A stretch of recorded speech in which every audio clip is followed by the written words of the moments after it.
วาสนาเพบอลำในบ้านหน่อยเพราะวันคอยเสีย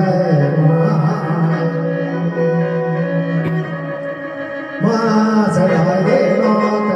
แต่ต้นไม้ตกนอนรับไปแล้วแม่ไม่เห็นสวยพอเปลี่ยนโอ้โอ้โอ้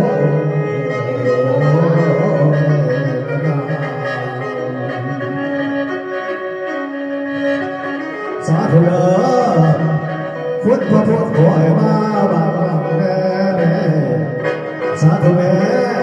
คุณประทับคอยมาบางหน้าคุณเวลามาดามากับเก้าทั้งกระมองทั้งรอเด้อกันจงคนไม่โผล่มันโลกสวรรค์แม่เอ้ยแม่คนเวลาเป็นวัวคุณมันหายผ่านไปกันจงมาถึงไหนแล้วนี่เลยขันโรแม่เป็นเอ๋ยว่าได้คอยมองถึงในทางจนไหนคนทั้งหลายได้มาฟังกันน้อยจน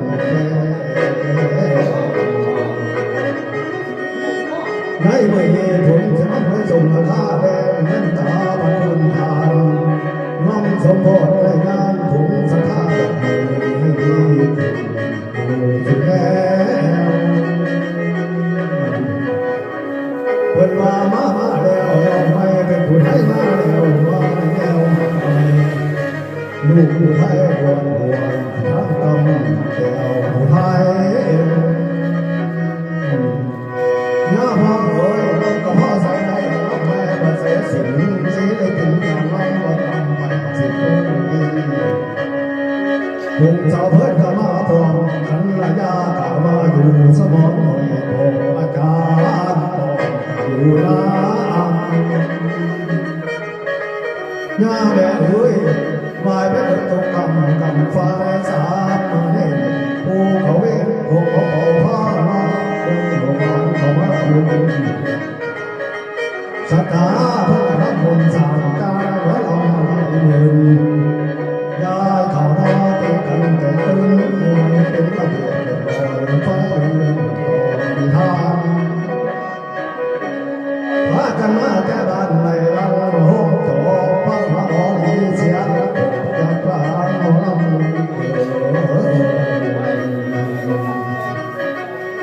ย่าแม่เอ๋ยทำมันขึ้นรถแก่เจ้าฟังโน้ถึงอันก่อนอันโน้ไปสิให้ใส่ตาย่านไหนดีย่านกำนันสิสาวท้องมาที่เอาถ่ายบุญนั้นย่านตะเกียบไปหอยเอาน้ำสาวสาวเลิศโดยบ่ยานเล่าจะขึ้นไปหาเมียเขาขึ้นไปหาเมียเขาเล่าสิมาเจ้าพระบาทเราที่ตาตาว่าจังแลนาคนฟังดีนี่พ่อแม่พี่น้องทั้งหลายผมก็เป็นแม่ผู้เฒ่าที่หลวงวัดป่าภาวนาที่สูงแล้วเศร้าว่าได้ขาดสายซะแล้วโอ้ยอันทุกมื้อทุกวันเลยมีตำราว่าเอาเขานั่นไม่กินก็เพราะเห็นลูกคือผู้สอนตาไปไหนสวยก็สวยถึงมาแล้วหลวงตาก็จะกินเขาว่าจำเป็นจำไปกับสิ่งที่เราละโม่ที่นี่นะโมเป็นตาสาธาวาโตเก่งไก่ใส่พักสีเสียดีที่รอเก่งไก่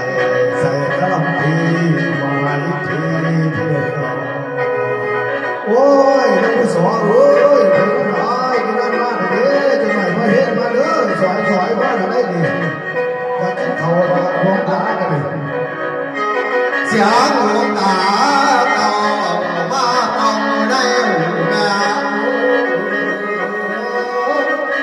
ไป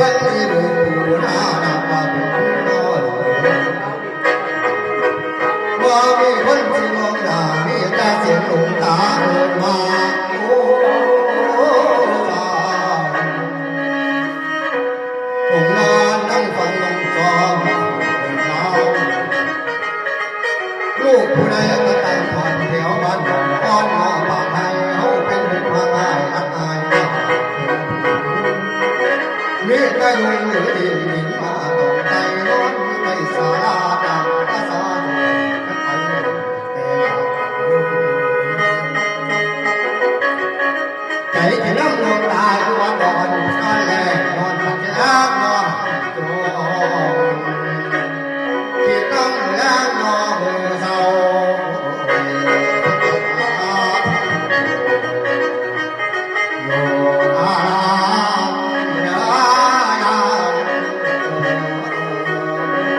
คู่มือ